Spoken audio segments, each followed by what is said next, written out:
And that's it for the Rutgers Disc Golf Course. I hope you find some time to get out here and play. Bring your friends, your family. It's a good time. You can find me out here in the summer in the early hours of the morning after I work. I come out here quite frequently. So we're going to hit another disc golf course, but before that, we've got a great story on a great disc golfer, Alan Sweeten, and his battle with cancer. It's a great piece. He's a great guy, and he comes from a great family. So stay tuned, and we'll be right back. For most disc golfers, this is what it looks like to make a 20-foot putt. But for Alan Sweeten, this is what it looks like to make that same 20-foot putt. Alan's sight was almost completely lost from complications resulting from the removal of a cancerous brain tumor in May of 2008. For those that are new to the sport, disc golf is a sport that plays much like golf, but instead of using a club to get a ball into a cup, you are throwing a disc to land in a basket. For Alan Sweeten and his father Andrew, disc golf had been part of their lives even before they knew the sport formally existed. We had designed a course back in the 90s around our house just using regular Frisbees. Really had no idea that the sport of disc golf existed until Alan went off to college and we visited, and he had seen something in the paper about a Frisbee golf course at a park. So we went and checked it out, and sure enough, they had these metal baskets with chains in them that would catch the disc. It was really pretty cool. For the Sweetens, disc golf has had a special father and son bonding experience. For Alan and I, it's been a real passion. We've spent time at league with the Bucks County Disc Golf Alliance at Tyler. We go to tournaments all over. One of my best memories ever is he and I going out to Akron and playing in a doubles tournament and winning it together. When you have a kid that's somewhere between 18 and 20 years old and you're doing stuff with him out in the woods with discs and having fun with friends, that's a pretty cool thing to have. In the spring of 2008, Alan was a college graduate starting a career whose disc golfing skills were on the rise, finishing in the top 5 in tournaments over many competitors. Suddenly, at the 2008 Bowling Green AM Championship, Alan began to experience problems. Played the first day. About halfway through the second round of the first day, I started getting a wicked headache, and the ride back to the hotel from the course we were at for the second round, I had to have my buddy pull over a few times so I could. I was sick on the side of the road basically because the pain was so bad from the headache. His headaches became more frequent and painful. So much that in April, Alan was only able to work at his job 2 to 3 days a week. Initially, the family felt the condition was brought on by heredity. He'd had some headaches and things, and we assumed that he had inherited migraine headaches from his mom has them, his grandmom gets them. As the migraines persisted and prescribed medication proved to be ineffective, Alan's doctor wanted to check for other possible causes of the migraines. The result was the last thing anyone would want to hear about a loved one. Went back to the doctor, kind of insisted that, another medicine, maybe we need to check something out, and she sent us off to get a MRI.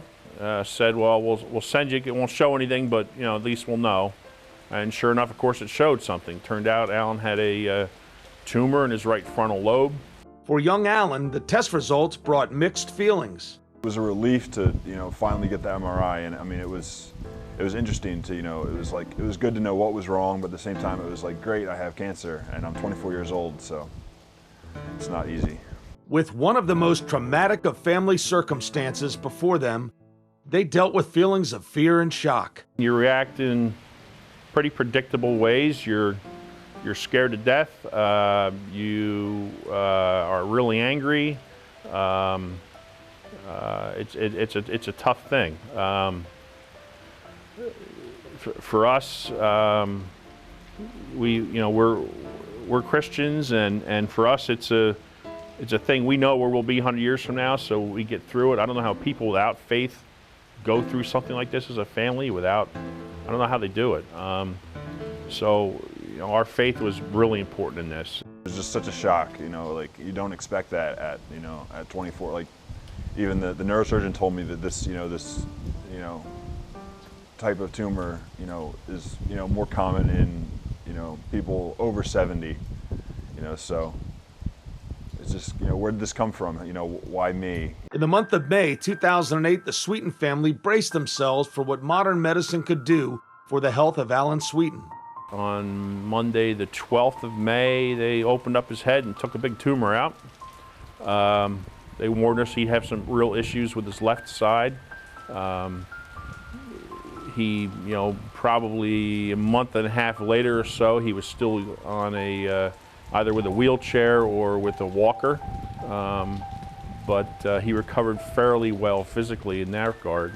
Throughout all of the anxiety and tension, the family had one thing they could count on: Alan's Army, a large group of people from the disc golf community and Sweeten's friends and relatives reaching out over the internet and with fundraisers to assist in the recovery of Alan Sweeten.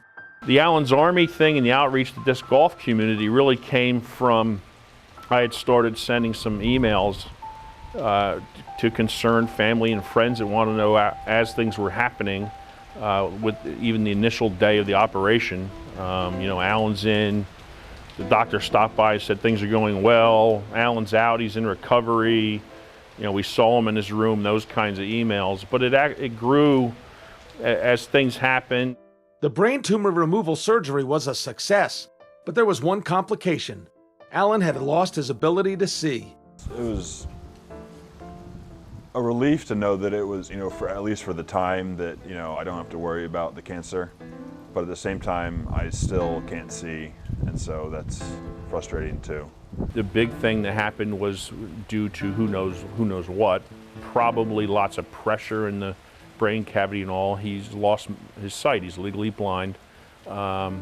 He's had some slow recovery over the last 6 months where it's slightly better than it had been, but still, on a scale of 1 to 100, it's down at 4. It improved from 3. For Alan, his rehab occurred while a favorite tournament of his was being held on his home course, the Great Eastern Amateur Cup at Tyler State Park. It was frustrating. I spent 2.5 weeks in rehab after I was in the intensive care unit for a week and a half for the initial surgery after that. So I was in rehab for about 2.5 weeks, and during that time was the 2008 Great Eastern Amateur Cup. And so I remember my dad went out in the morning to help and was there for part of the day, and then he came to the hospital to visit with me after, and he was, calling people back at the tournament and, to tell me what scores were and, how things were going. And so it was good to know that things were going on without me, but it was frustrating to not be there and not be able to participate. To get back into playing, Alan played around for the first time in over a month on a local course. In general, last June, shortly after getting out of the rehab hospital and being able to move around himself without a walker or a wheelchair or whatever, we had gone out to a local course in New Jersey, at Liberty Corner, which is a nice flat course on grass, doesn't require a lot of climbing and all, and gotten him out there, and he threw a little bit, and that was just amazing to him. The sport's so important to him that to lose your sight, even to come back physically and all is fine, but to lose your sight for a sport like this where you need to see the trees and you need to see where the basket is and all those kinds of things, that's a real tough thing.